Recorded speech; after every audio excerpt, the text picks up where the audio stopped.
maybe my views on, climate change Yeah, and oil and gas, because I think I'm probably different from what most people would assume. Because my views are actually pretty, I think, moderate in this regard, which is that I don't think we should vilify the oil and gas industry and the people that have worked very hard in those industries to provide the necessary energy to support the economy. And if we were to stop using oil and gas right now, we would all be starving and the economy would collapse. So I don't think it's right to sort of vilify the oil and gas industry. The world has a certain demand for oil and gas, and it's probably better if the United States provides that than some other sure. countries. And it would help with prosperity in the U.S. And at the same time, obviously, my view is like we do over time want to move to a sustainable energy economy, because eventually you do run out of. I mean, you run out of oil and gas. It's not infinite.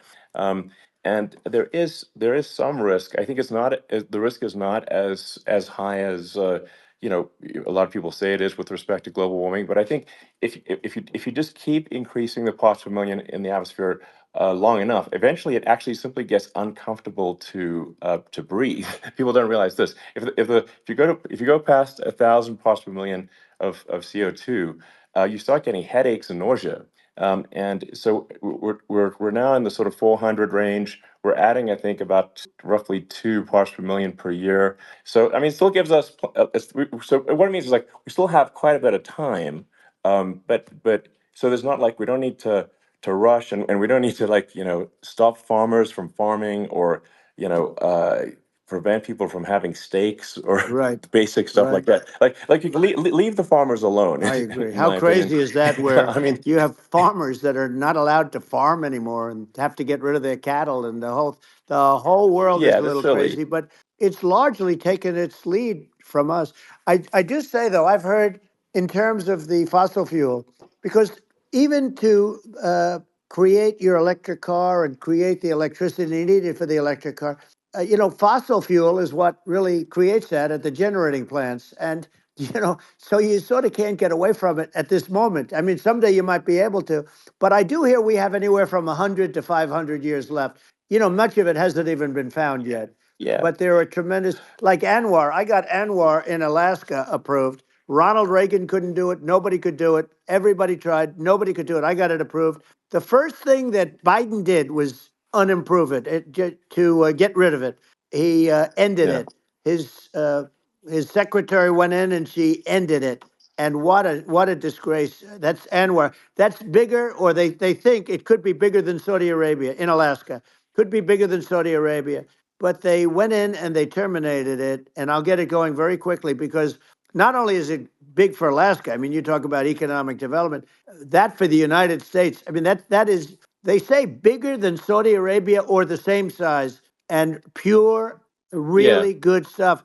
And they end it. So I think we have perhaps hundreds of years left. Nobody really knows, but during I that yeah. during that I mean, time, my something will estimate. come around that will be Yeah. very good. Yeah. Yeah. Well, I mean, and my estimate would be, a little more aggressive than that, but it's not the sort of like we're all going to die in 5 years stuff. That's obviously BS. But I mean, my view is like if you just look at sort of the parts per million that increments every year, you get sort of 2 or 3 parts per million every year of CO2.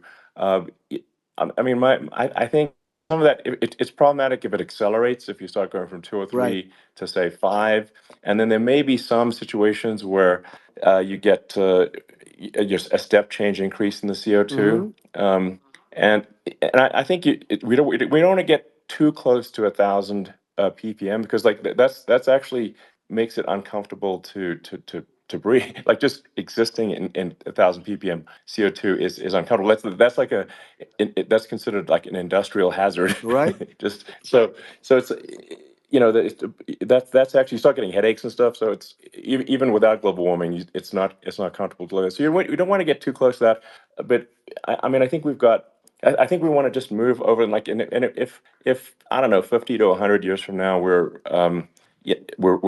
I don't know, mostly sustainable. I think that'll probably be okay. So it's not like the house is on fire immediately, but I think it is something we need to move towards. And on on balance, it's probably better to move there faster than slower. But like I said, without vilifying the oil and gas industry, and without causing hardship in the short term, I think this can be done. Without but people can still have a stake, and they can still drive gasoline Sure. cars, and it's okay. It's like it's not. I don't think we should vilify people for it, but I think we should just generally lean in the direction of sustainability. And I actually think solar is going to be a majority of Earth's energy generation in the future, and it's certainly trending that way. Hmm. And so you get the solar power, combine that with batteries, so because obviously the sun doesn't shine at night, and then you use that to charge the electric cars, and you have a long-term sustainable solution. And that's what Tesla's trying to move things towards, and I think we've made a lot of progress in that regard. But when you look at our cars, we don't believe that environmentalism, that caring about the environment should mean that you have to suffer. So we make sure that our cars are beautiful, that they drive well, that they're fast, they're sexy. I mean, they're cool. In fact, literally, I made this sexy joke: Model S, Model 3, Model X, and Y spells out sexy. It's probably the most expensive joke out Right. there. Um, but I don't know, I like cheesy humor, So, um, but I'm a big fan of, like, let's have an inspiring future, and Yeah. let's work towards a better future, and we can do so without demonizing Right. people. I'm okay. You know. It's very interesting. You use the word global warming, and today they use the word climate change because you have some places that go up, and so they were getting themselves in a little trouble with the word global warming because not every place is warming. Some places are going the opposite direction. But I'm sort of waiting for you to come up with solar panels on the roofs of your cars and on the trunks of the cars, and it just seems like something that at some point you will come up with. I'm sure you'll be the first, but it would seem that a solar panel on the roofs, on flat surfaces, on certain surfaces might be good, Yeah. at least in certain areas of the country where you have the world Sure. where you have the sun. But I would think, and I have no idea because that's not my world, but I would think that this would be something that would be interesting. But the one thing that I don't understand is that people talk about global warming or they talk about climate change, but they never talk about nuclear warming.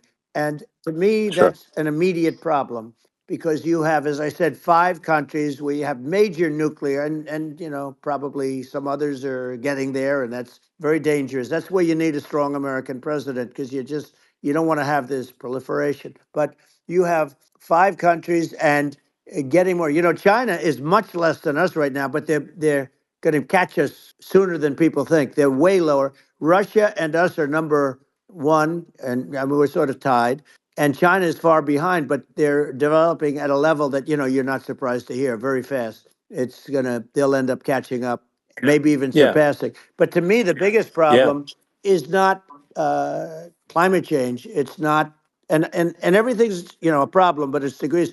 To me, the big problem is the nuclear power, the power